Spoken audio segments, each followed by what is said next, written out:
This is a source of concern for us because for absolutely no reason, without any provocation or without any credible threat, Russia suddenly located more than 100,000 heavily armed soldiers on the borders to Ukraine. There is no explanation and there is no reason for such a move.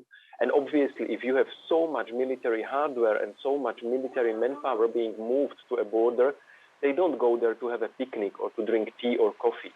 They are there in order to send a signal. And this signal, first of all, is intimidation against Ukraine. And secondly, signal to the US and to the NATO, most likely that Russia wants to discuss some kind of demands Russia has. We really hope that this is an unlikely horror scenario. We don't want to see invasion of Russia to Ukraine. We don't want to see any armed confrontation.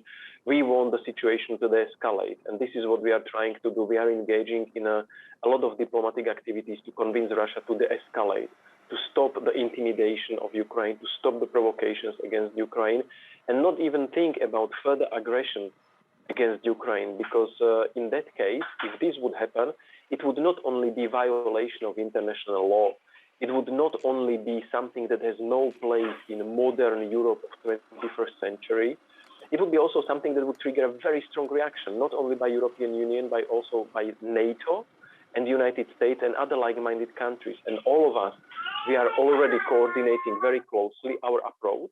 On one hand, the diplomatic efforts to defuse the crisis, but on the other hand, also the preparations for the response.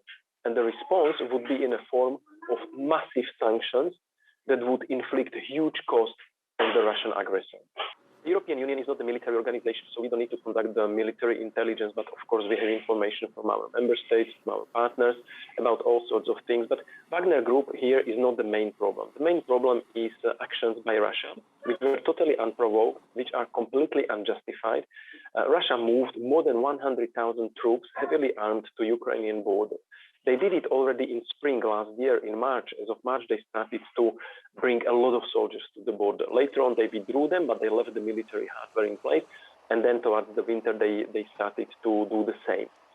So whether the regular troops will be reinforced by Wagner Group or not, this is not really the main concern. The main concern is that there is absolutely no reason for such military buildup.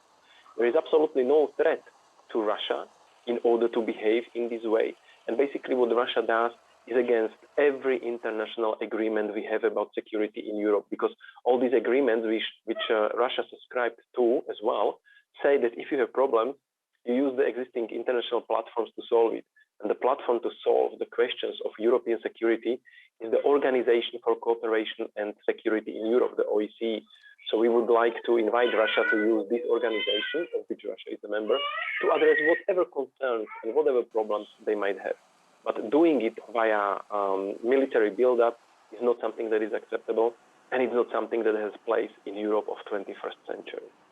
We have information that Wagner Group is active in more than 20 countries, and everywhere they are active, they are living a very bad track record. That's why a few months ago, we actually sanctioned this group. We put this group and its members and those who are working with them on EU sanctions list because of the violation of human rights, because of the violation of international humanitarian law. They are engaged in activities which are not very legal, which are not accountable. They don't have clear rules of engagement. This paramilitary group is something that operates in a very shady area. And as I said, everywhere they are present, be it in Africa, be it in North Africa, in Maghreb, in Libya, in Middle East, in Syria, or anywhere else, they are leaving a very negative track record in form of abuse, looting the resources of the countries, abusing people, imprisoning people, not having clear rules of engagement, and violating human rights and international humanitarian law.